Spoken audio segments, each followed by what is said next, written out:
नमस्ते मातृभूमि, नमस्ते Vasundhara. Journey of astro universe में आज एस्ट्रोलॉजिकल जो मैथमेटिक्स है इसमें आपका स्वागत है। मुझे कुछ लोगों ने प्रश्न किया था कि ये मेष नवांश, ये कुछ नवांश आप बोलते हैं, सिंह नवांश कुछ बोलते हैं, तो ये क्या है। तो मैंने सोचा कि इसके बारे में मैं एक डिटेल्ड वीडियो बनाता हूँ कि जिससे एक सामान्य से इंसान को भी ये ख्याल आ जाए कि ये किस राशि में है और किस राशि के अंदर कितने नवांश होते हैं, किस नवांश में है। हर किसी के जन्म का जो ग्रह है, सूर्य है, चंद्र है, मंगल है, बुध है, गुरु है, शुक्र है, शनि है और राहु केतु है, ये किसी न किसी पर्टिकुलर अंश के अंदर है। तो ये जो पर्टिकुलर अंश में है, तो इन अंशों का क्या हिसाब किताब है, ऋषियों ने इनको किस तरह से डिवाइडेशन किया है, किस तरह से इनका पूरा एक सिस्टम बनाया है कि किस अंश के अंदर क्या है, किस तरह से है। तो इसके बारे में आज हम एक चर्चा करते हैं। अब जैसे मैं आपको ये दिखा रहा हूँ, जो आपको दिखाई दे रहा होगा, और यदि ये जो मैं आज बताने जा रहा हूँ इसको यदि आप लैपटॉप में या टीवी में देखेंगे तो बहुत अच्छा आपको समझ में आएगा। मोबाइल में कई बार थोड़ा ध्यान जाता है, कम जाता है, इसलिए जिनके घर भी टीवी है, लैपटॉप है, तो वो उसमें देखेंगे तो बहुत ज़्यादा उनको क्लियर समझ में आएगा।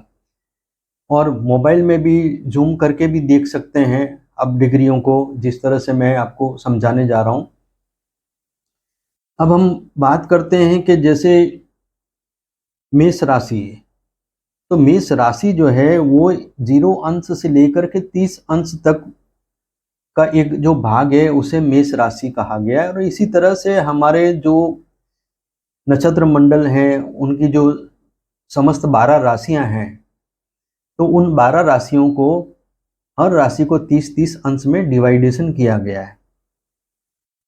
अब 12 राशियां हैं और 9 ग्रह हैं और 12 भाव हैं। अब इनका जो गणित ऋषि मुनियों ने लगाया है वो बहुत ही आसान तरीके से उन्होंने समझाया है।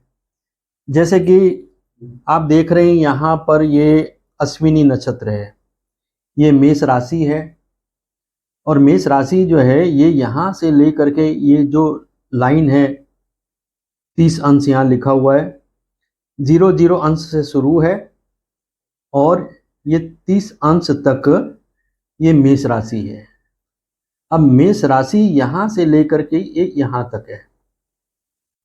अब आप देखिए यहाँ पर हमारा जो ये गणित है, ये है एक भाव में 30 अंश का भाग है, 0 अंश से लेकर के 30 अंश तक। अब 0 अंश से लेकर के 30 अंश तक का जो भाग है, इसके अंदर हमारे जो ग्रह हैं वो 9 हैं। तो उन 9 ग्रहों के हिसाब से 30 अंश का एक डिवाइडेशन किया गया है, और उस डिवाइडेशन में आधिपत्य जो दिया गया है नवांश के अंदर, वो सिर्फ जो है 7 ग्रहों को है, सूर्य से लेकर के शनि तक। राहु और केतु को कोई नवांश नहीं दिया गया, लेकिन हाँ, राहु और केतु जो हैं इनको नक्षत्र का भाग दिया गया है, अर्थात कि नक्षत्र का जो आधिपत्य है वो इनको दिया गया है। लेकिन नवांश के जो नाम हैं वो राशियों पर हैं। जैसे कि मेष राशि, अब मेष राशि में आप देख रहे हैं कि 0 अंश से लेकर के 3 अंश 20 तक का जो भाग है, ये जो भाग है इसके अंदर ये मेष राशि मैंने बताया।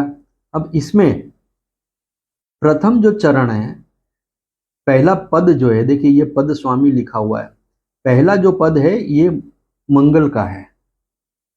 अब मंगल का है और ये प्रथम नवांश है, तो ये मेष नवांश है, क्योंकि कालपुरुष कुंडली में सबसे पहली राशि जो है वो मेष राशि है। तो देखिए ये जो है ये मेष नवांश है। अब इसी तरह से अगर आप देखेंगे तो 3 अंश 20 कला से लेकर के 6 अंश 40 कला तक का जो भाग है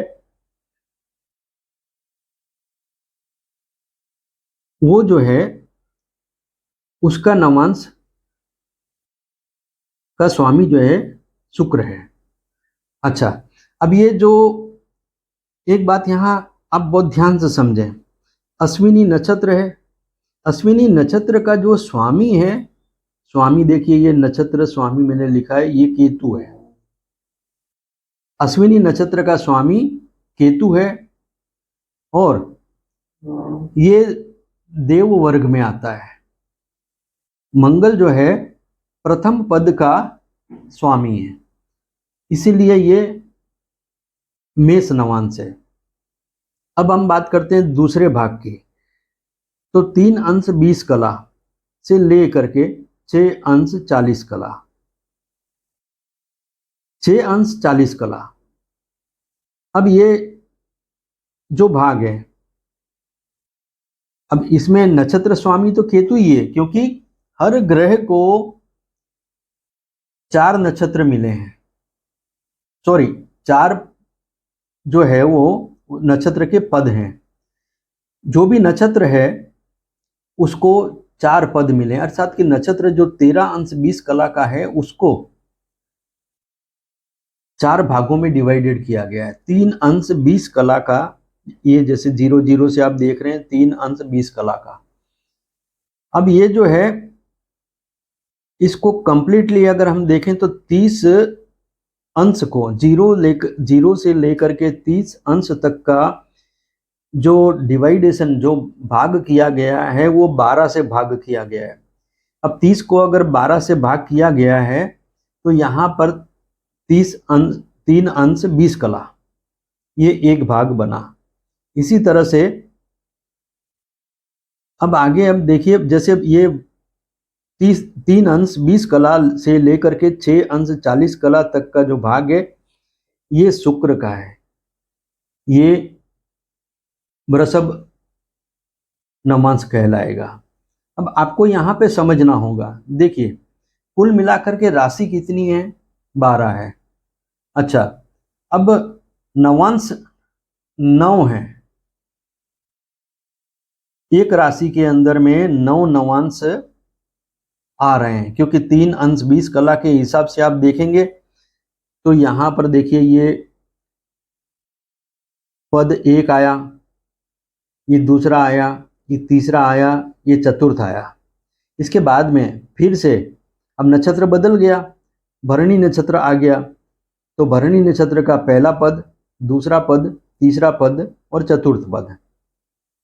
अब कृत्तिका नक्षत्र जो है उसका प्रथम पद जो है वो मेष राशि के अंदर आ रहा है। अब यहां पर ये कृत्तिका नक्षत्र का 1 पद, भरणी के 4 पद, अश्विनी नक्षत्र के 4 पद, अर्थात कि कुल मिलाकर के जो है 9 चरण हुए। तो 9 चरण जो हैं, चरण का अर्थ है ये नवांश का भाग गिना जाता है।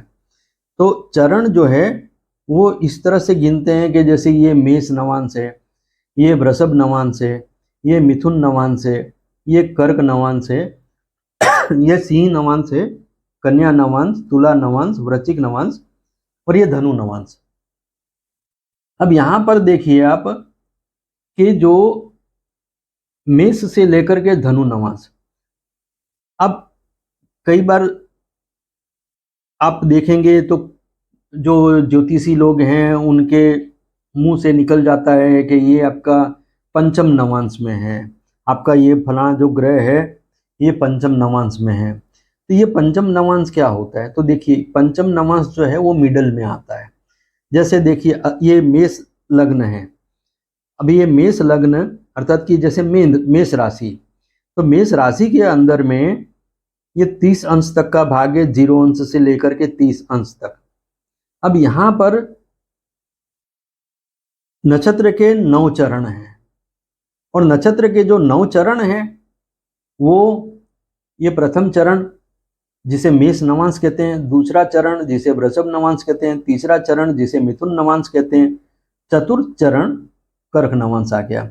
अब मान लीजिए कि किसी का 10 अंश से ऊपर ग्रह मेष राशि में बैठा हुआ है, मान लीजिए किसी का मंगल जो है, अब मंगल जो है वो 10 अंश से 13 अंश के 20 कला के बीच में है। मान लीजिए कि किसी का मंगल जो है वो मेष राशि के अंदर 12 अंश और 10 कला का है, तो अब ये आ गया 10 अंश से लेकर के 13 अंश 20 कला तक में।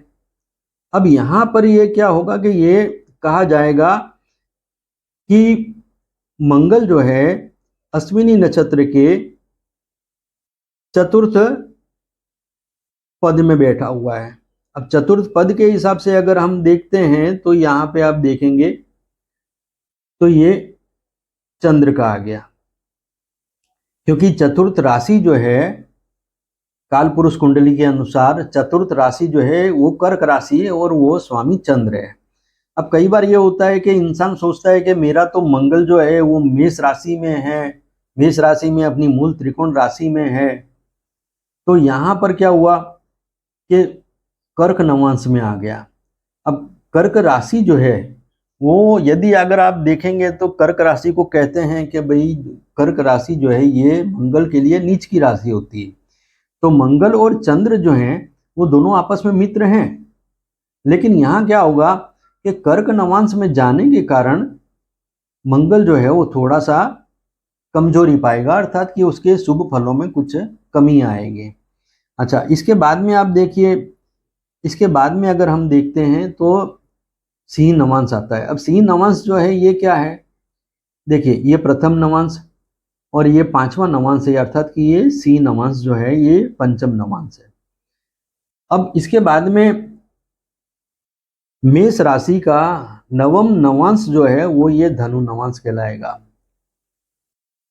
काल पुरुष कुंडली में धनु राशि जो है वो नवम भाव को रिप्रेजेंट करती है और काल पुरुष कुंडली की 9वीं राशि है। तो ये जो धनु राशि है यहाँ पर 30 अंश पूरे हो रहे हैं। ये देखिए ये 26 अंश 40 कला से लेकर के कृतिका नक्षत्र का आरंभ हुआ है, प्रथम पद है, 26 अंश 40 कला से लेकर के 30 अंश तक में मेष राशि कंप्लीट हो गई।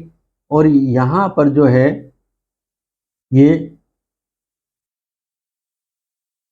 स्वामी जो है यहाँ का, देखिए आप देख रहे हैं कि कृतिका नक्षत्र का स्वामी जो है वो सूर्य है, ठीक है। तो अब ये यहाँ पर क्या हुआ कि ये जो है धनु नवांश, अब धनु नवांश का स्वामी कौन है, तो गुरु है। इसी तरह से देखिए ये वृषभ नवांश, इसका स्वामी कौन है, शुक्र है। मिथुन नवांश, इसका स्वामी कौन है, बुध है। कर्क नवांश, इसका स्वामी कौन है, चंद्र है। और सिंह नवांश, इसका स्वामी कौन है, सूर्य है। कन्या नवांश का बुध, तुला नवांश का शुक्र और वृश्चिक नवांश का मंगल है और धनु नवांश का स्वामी गुरु है। राशि के स्वामी जो हैं वो पद के जो नवांश हैं, अर्थात पद का जो स्वामित्व है वो उनको मिलता है। तो ये जो है नवम नवांश आया, तो नवम नवांश जो है उसका स्वामी गुरु होगा मेष राशि के अंदर। अब पंचम नवांश है किसी का, तो उसका स्वामी सूर्य है, क्योंकि वो सिंह नवांश कहलाएगा। तो ये एक गणित है जो मैंने, ये हम लोग पहले इसी तरह से सारा बना करके रखते थे और इसी में से देख देख करके हम सीखते थे और समझते थे। और आज की तारीख में भी जो लोग भी हमारे पास कुछ सीखने समझने के लिए आते हैं, उनको जब हम ये सामने रख करके बताते हैं तो उनको बड़ी ही आसानी से ये चीजें समझ में आ जाती है। अब हर नक्षत्र को वर्ग दिए गए हैं, जैसे कि अश्विनी नक्षत्र है तो इसको कैटेगरी दी गई है, ये देव नक्षत्र में आता है। फिर जैसे भरणी नक्षत्र है तो ये मानव वर्ग में आता है। तो इस तरह से ये एक वर्ग भी दिए गए हैं। अच्छा, यहाँ पर जैसे जब ग्रह वक्री होता है, तो जब ग्रह वक्री होता है तो उस समय में क्या होता है कि जैसे कोई ग्रह वक्री हुआ, मान लीजिए वृषभ राशि में कोई ग्रह वक्री हो गया। अब मान लीजिए कि वो 2 अंश का वृषभ राशि में था, ये वृषभ राशि है, देखिए ये वृषभ राशि है, 0 अंश से लेकर के 3 अंश 20 कला, ये वृषभ राशि है। तो अब मान लीजिए कि किसी का वृषभ राशि में 2 अंश का कोई ग्रह बैठा है और वो वक्री हो गया। अब वक्री हो गया और वो वक्री होकर के, वक्री होगा तो क्या होगा, पीछे जाएगा। अब पीछे जाएगा तो क्या होगा कि ये जो है कृत्तिका नक्षत्र का दूसरा चरण है, वृषभ राशि का जो आरंभ है। तो यहाँ पर से क्या होगा कि ये 26 अंश 40 कला 30 अंश के अंदर, 26 अंश 40 कला से 30 अंश के अंदर प्रवेश करेगा। जैसे मान लीजिए कि जब 29 अंश का हो गया, अब 29 अंश का हो गया तो इसका मतलब ये है कि ये 26 अंश 40 कला से लेकर के 30 अंश के बीच में आ गया।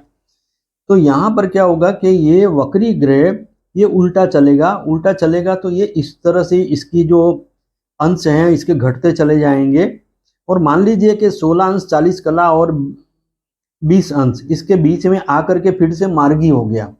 तो मार्गी होने के बाद में क्या होगा कि वो यहाँ से पुनः वापस से मार्गी होकर के फिर अब अपनी वृषभ राशि की ओर आने लगेगा। और जैसे ही 30 अंश को पार करेगा तो वो यहाँ पर वृषभ राशि के प्रथम चरण पर आ जाएगा। अब यहाँ पर समझने की बात है, देखिए कि मेष राशि में मेष नवांश से लेकर के धनु नवांश तक का जो भाग है ये 0 अंश से लेकर के 30 अंश तक का है। अब उसके बाद में जब वृषभ राशि आई, तो वृषभ राशि आई तो क्या होगा कि यहाँ पर जैसे धनु राशि है तो अगली राशि कौन सी है, मकर राशि है, और उसकी अगली राशि कौन सी है, कुंभ राशि है। तो देखिए यहाँ पर आपको समझना होगा कि वृषभ राशि में, ये वृषभ राशि आप देख रहे हैं, वृषभ राशि में 0 अंश से स्टार्ट होकर के 30 अंश तक चलेगा। अब वृषभ राशि में जब 0 अंश से प्रवेश किया है और 3 अंश 20 कला के बीच में है, तो यहाँ पर प्रथम नवांश इसका जो है ये मकर राशि आएगी, क्योंकि मेष राशि का जो अंतिम नवांश है वो धनु नवांश है। तो राशियों का क्रम एज इट इज रहेगा। अब जैसे यहाँ पर क्या होगा कि धनु राशि है, देखिए आप मेष राशि का जो अंतिम नवांश है धनु राशि है, तो आप सभी को पता है कि धनु के बाद में जो मकर राशि आती है, तो ये आ गई मकर राशि। अब यहाँ पर वृषभ का जो प्रथम, वृषभ राशि में कृत्तिका का यहाँ द्वितीय चरण आएगा। कृत्तिका नक्षत्र का पहला चरण जो है वो मैंने आपको बताया कि मेष राशि का अंतिम नवांश होता है। अब जैसे मान लीजिए किसी का मंगल जो है 26 अंश 40 कला से लेकर के 30 अंश के बीच में, तो यहाँ पर उसका मंगल उसको अच्छे फल देगा। वो इसलिए अच्छे फल देगा क्योंकि वो गुरु के नवांश में आ गया है और गुरु जो है वो मंगल का मित्र है। तो इस तरह से यहाँ पर ग्रहों के शुभता, ग्रहों की जो शुभता है और ग्रहों की जो अशुभता है उसका आकलन इन नवांश के जो पद हैं उसके जो स्वामी हैं, अर्थात कि जो ये नक्षत्र के जो चरण हैं उनके जो स्वामी हैं, तो उन पर से ये अंदाज लगाया जाता है कि ये जो ग्रह इस अंश में बैठा है,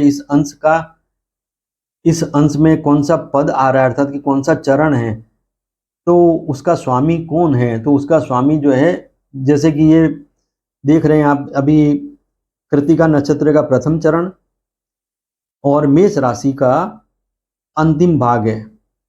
अब यहाँ पर ये गुरु का नवांश है। यहाँ पर अगर इस अंश के अंदर यदि सूर्य आता है, मंगल आता है, चंद्र आता है, तो उसके शुभ फल मिलेंगे।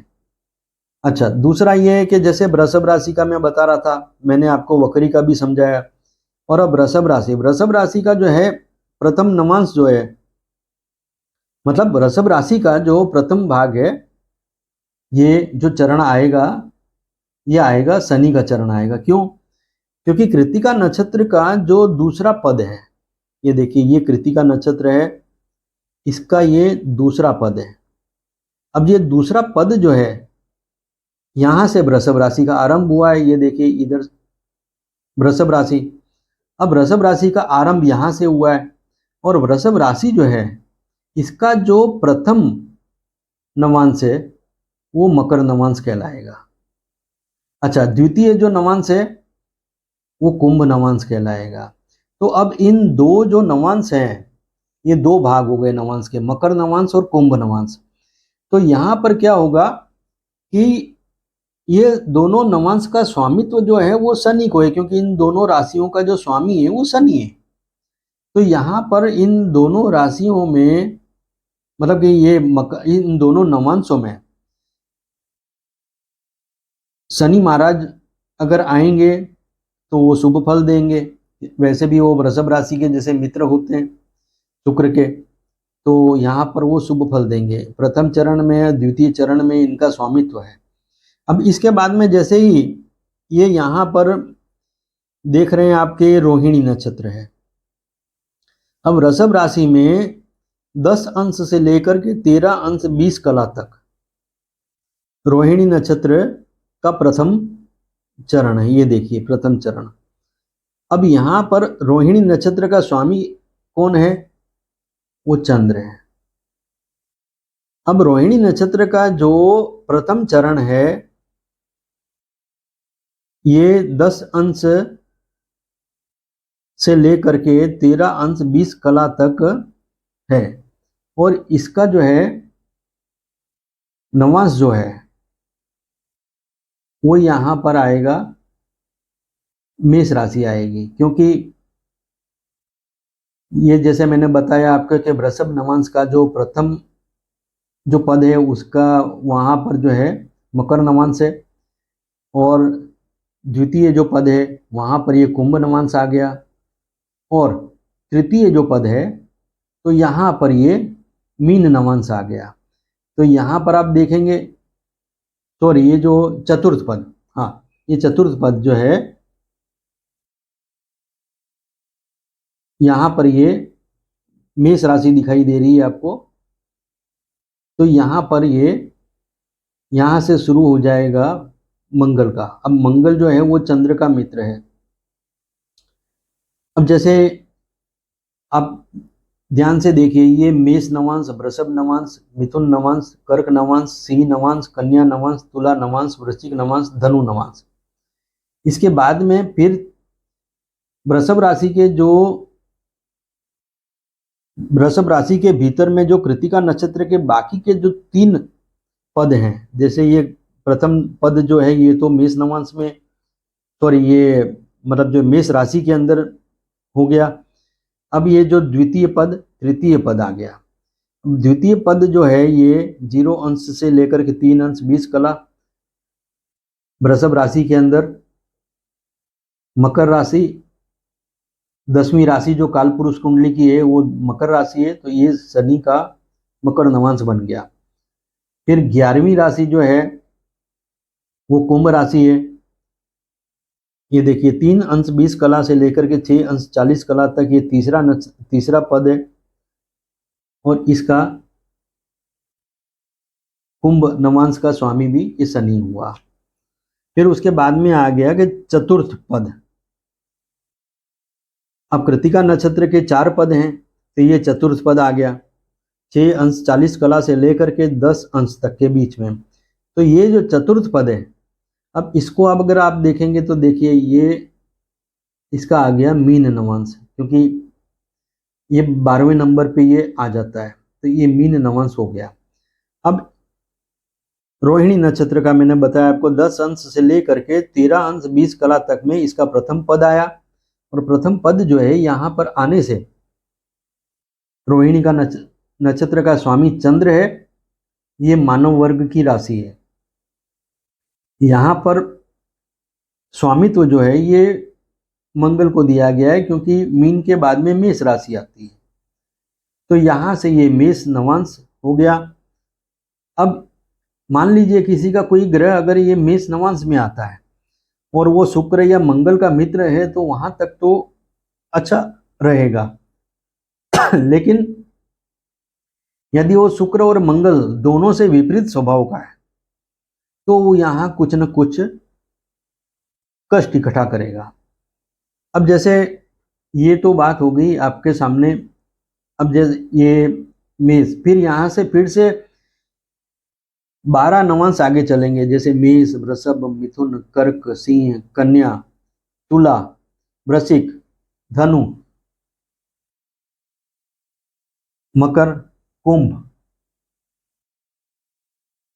ये आप देख रहे हैं, ये कुंभ, और ये फिर हो गया ये मीन। तो ये तो आपको मैंने समझाया कि ये नवांश आखिर है क्या। नवांश में बिल्कुल भी सीधा सा भाग है कि आपका जो कितने अंश का है उसके हिसाब से आपको ये देखना है कि आपका ग्रह किस नवांश में आता है। अब जैसे हम ये देखते हैं गोचर के अंदर, हम देखते हैं कि कोई जो ग्रह है वो 16 अंश 40 कला से आगे जा रहा है। सॉरी, यहाँ देखिए 13 अंश 20 कला से लेकर के 16 अंश 40 कला इसके बीच में आया। 13 अंश 20 कला से ऊपर हुआ तो यहाँ क्या होगा कि वो प्रथम पद उसका, अर्थात कि उसने नक्षत्र परिवर्तन किया है। 13 अंश 20 कला तक जैसे कि ये अश्विनी नक्षत्र था, अब भरणी नक्षत्र शुरू हो गया 13 अंश 20 कला के बाद से। तो यहाँ 16 अंश 40 कला तक में ये इसका भरणी नक्षत्र आ गया। तो हम लोग गोचर में जब ये वीडियो बनाते हैं और हम बताते हैं कि ये अंश से ले करके ये जो ग्रह है ये इसके इस नवांश में गया है। अब जैसे मान लीजिए भरणी नक्षत्र का 13 अंश 20 कला का जो भाग है, शुरू यहाँ से जो आरंभ है वहां से 16 अंश 40 कला तक का उसका प्रथम पद है। तो अब यहाँ पे भरणी नक्षत्र का स्वामी कौन है? शुक्र है। और ये पंचम नवांश होता है। पंचम नवांश होता है तो यहाँ पर स्वामित्व जो है नवांश का स्वामी, चरण का जो पद है उसका जो स्वामी है ये सूर्य आ गया, क्योंकि पंचम नवांश यहाँ पर मेष राशि के अंदर पंचम नवांश सिंह नवांश हुआ। इसी तरह से ये मेष से लेकर के ये मीन नवांश तक ये 12 नवांश हो गए। 12 जो भाग है ये नवांश राशियों के हिसाब से 12 भाग है। लेकिन एक राशि के अंदर 0 अंश से लेकर के 30 अंश तक का भाग दिया गया है, तो उसके भीतर जो है 9 नवांश आते हैं, जैसे 1 2 3 4, 1 2 3 4 और ये एक और 4 4 8 और एक ये 9। तो ये तो मैंने आपको नवांश किस तरह से देखते हैं, चरण के जो पद हैं उनको किस तरह से हम नवांश बोलते हैं कि भाई ये मेष नवांश में है, ये वृषभ नवांश में है। हम तारीख निकालते हैं क्योंकि जैसे क्या होता है कि 16 अंश 40 कला, अब 16 अंश 40 कला 16 अंश 40 कला से ऊपर जैसे ही ग्रह के अंश बढ़े तो यहाँ पे उसका पद परिवर्तन हो गया। प्रथम पद से लेकर के वो द्वितीय पद में आ गया। अब द्वितीय पद में आने पर अब हम क्या देखते हैं कि यहाँ पर क्या होगा कि ये यहाँ पे आ गया ये कन्या नवांश। तो फिर हम कहते हैं कि ये सूर्य का नवांश में से निकल करके ये बुध के नवांश में जाएगा, कन्या नवांश में जाएगा। तो ये तो एक मैंने आपको समझ दी। अच्छा, अभी मैं आपको राहु के बारे में समझाता हूँ कि राहु जैसे कि ग्रह उल्टा चलता है, वक्री होकर के चलता है। मैंने पिछले समय में अभी वीडियो बनाया है राहु के बारे में कि राहु का जो नक्षत्र परिवर्तन हुआ है, तो वो मैं आपको समझाता हूँ।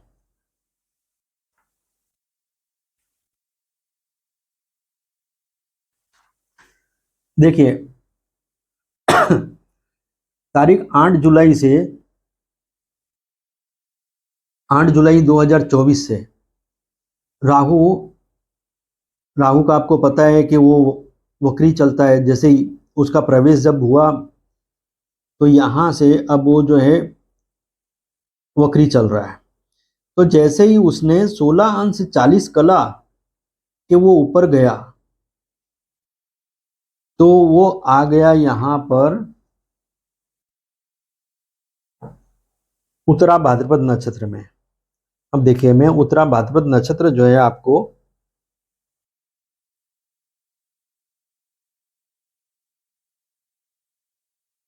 अब उत्तरा भाद्रपद नक्षत्र में जो वो चला है पीछे की ओर, वो मैं आपको समझाता हूं। देखिए, 8 जुलाई 2024 से 9 सितंबर 2024 तक राहु जो है ये वृश्चिक नवांश में प्रवेश करेगा। ये मैंने बताया हुआ है, जो मैंने आपको वीडियो बना करके दिए हैं।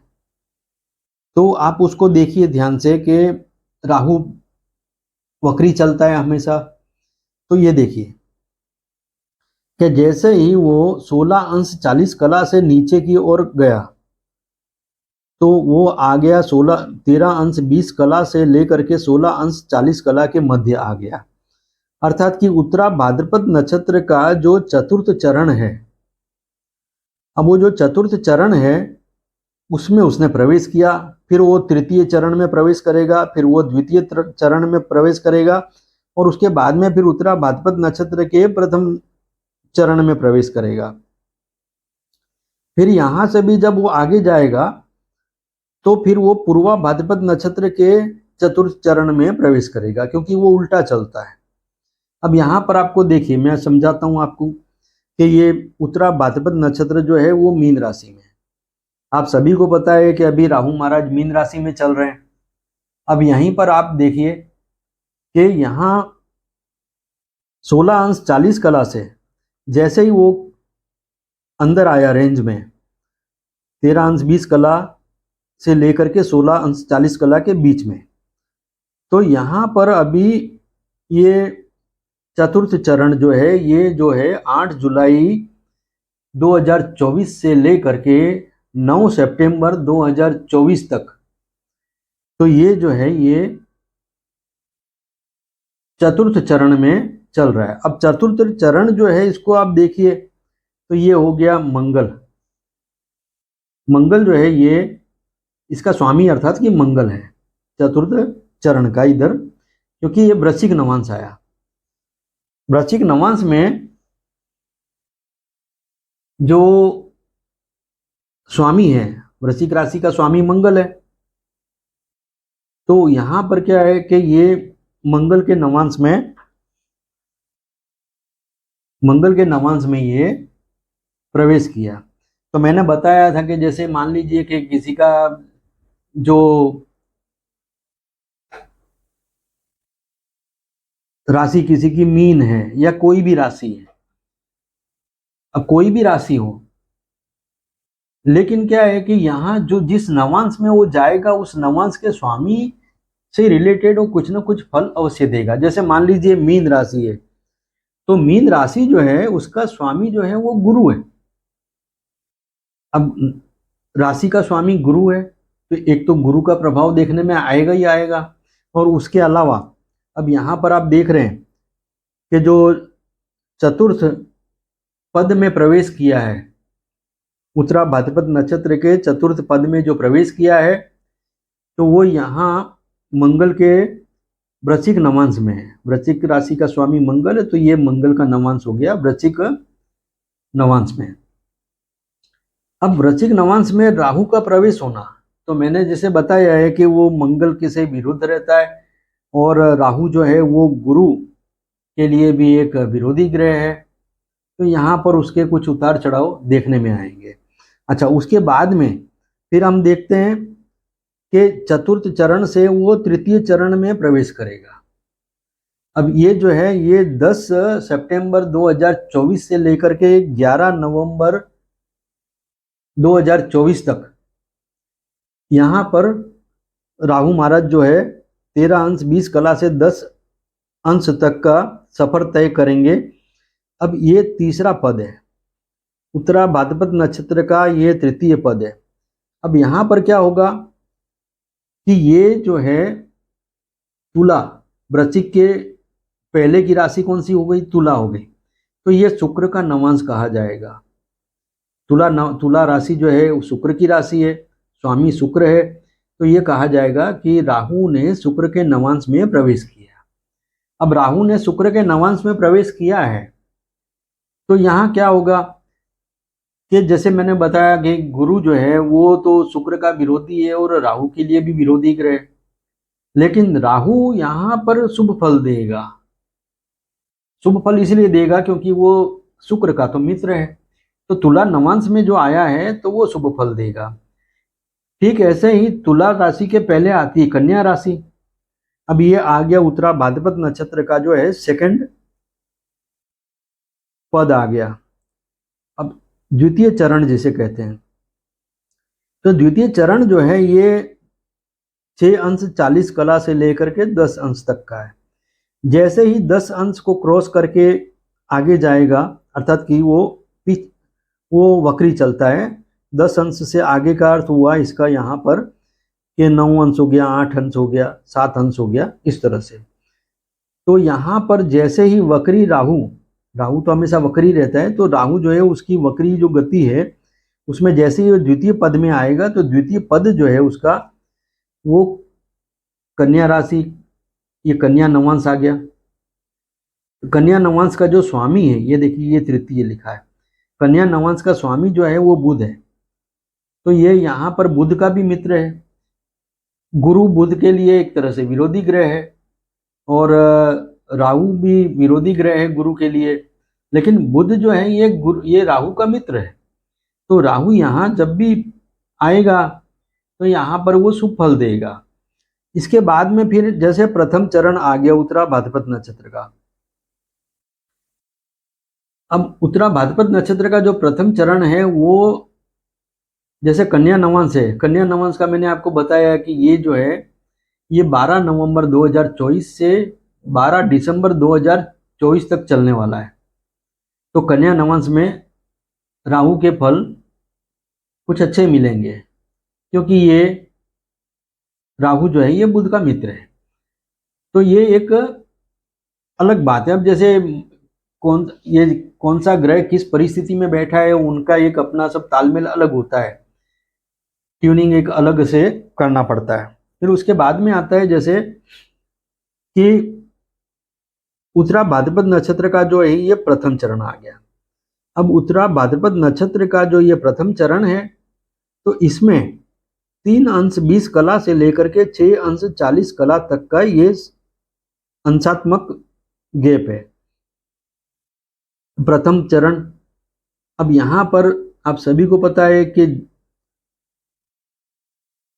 जो कन्या के पहले सिंह राशि होती है, तो यहाँ पर सिंह नवांश कहा जाएगा। तो राहु का प्रथम उत्तरा भाद्रपद नक्षत्र के प्रथम चरण में प्रवेश करना अर्थात कि सिंह नवांश में प्रवेश करना। अब सिंह नवांश में जैसे मैंने वीडियो में कहा है कि 13 दिसंबर 2024 से लेकर के 17 मार्च 2025 तक ये सिंह नवांश में चलेगा।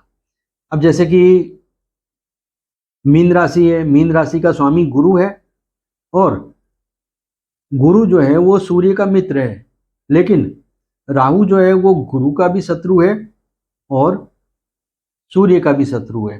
तो यहाँ पर क्या होता है, जैसे कि मान लीजिए गुरु किसी की जन्म कुंडली में अच्छी पोजीशन में है, सूर्य भी किसी की अच्छी पोजीशन में है, तो वहां पर राहु का जो है प्रभाव कम हो जाएगा और गुरु और सूर्य का प्रभाव अधिक बढ़ जाएगा। ये तो एक सामान्य बात है। मैंने ये वक्री ग्रह राहु जो उल्टा चलता है इसके बारे में अभी जो वर्तमान समय में मैंने वीडियो बनाए उसकी मैंने आपको एक समझ दी है। यहाँ पर भी आप देखिए तो यहाँ पे भी देखिए जैसे पूर्वा भाद्रपद नक्षत्र है तो इसका जो है प्रथम चरण जो है ये इसका ये मंगल का है, मेष नवांश आ गया। ये एक फिर मेष के बाद वृषभ नवांश, वृषभ के बाद मिथुन नवांश, और मिथुन नवांश के बाद में जो है ये कुंभ राशि पूरी हो जा रही है और इसके बाद में फिर ये जो है मीन राशि का आरंभ होता है। मीन राशि का जो प्रथम नवांश है ये आपने देखा। अब ये है पूर्वा भाद्रपद नक्षत्र का चतुर्थ पद है। आप सभी को पता है उत्तरा भाद्रपद नक्षत्र का स्वामी जो है ये शनि है और शनि महाराज जो है वो राहु के मित्र हैं। हमारे वीडियो बनाने में जब हम ये निर्देश देते हैं, इस बात का जब हम जिक्र करते हैं कि किस नवांश में इसका गोचर कितने समय तक रहेगा, तो वो जो समय काल है उसके अंदर क्या अनुकूल क्या प्रतिकूल लाभ मिलने वाले, मतलब उसका क्या परिणाम मिलने वाले हैं, ये आता है। यदि ग्रह का गोचर नक्षत्र राशि के स्वामी से, नक्षत्र पद के स्वामी से मित्रता वाला है तो वहां पर लाभ होगा। जैसे कि मैं आपको बताऊं कि जैसे मैंने आपको बताया कि राहु जो है वो कन्या नवांश में लाभ देगा, तुला नवांश में लाभ देगा। तो ये इस तरह से काम होता है। अब जैसे मान लीजिए कि तुला नवांश है तो आप सभी को पता है कि मीन राशि में शुक्र जो है ये उच्च का होता है, तो तुला नवांश के अंदर ये इसके लाभ जो हैं वो बढ़ेंगे। तो ये तो मैंने एक नवांश के बारे में आपको एक संक्षिप्त जो है समझ दी है। मैं आशा करता हूं कि आपको ये जो हमारी जानकारी है नवांश के बारे में, तो इसमें कुछ आपको स्पष्टता हुई होगी। तो ये आप इसको अपने लैपटॉप पर, टीवी पर या मोबाइल में भी जब आप एकांत में बड़े ध्यान से बैठे हों तो उस समय में आप ध्यान से देखेंगे तो आपको ये सारा समझ में आ जाएगा कि हम जो ये जिक्र करते हैं कि इस नवांश में लाभ देगा, इस नवांश में हानि देगा, तो वो किस तरह से होता है ये आपको पूरा एक उसका अनुमान लग जाएगा। आगे इसी तरह से कुछ हम और भी गणितीय जानकारी रखते रहेंगे ताकि जो लोग ज्योतिष शास्त्र में बहुत ज़्यादा उनको गणितीय ज्ञान नहीं है तो उन्हें भी हमारे जो वीडियो में हम जब भी कुछ कहें तो वो पूरा उनको विस्तार से समझ में आए। मैं आशा करता हूँ आपको ये हमारी जानकारी बेहद पसंद आएगी। आप ध्यान से देखिए और अपना ज्ञान बढ़ाइए। धन्यवाद। नमस्कार।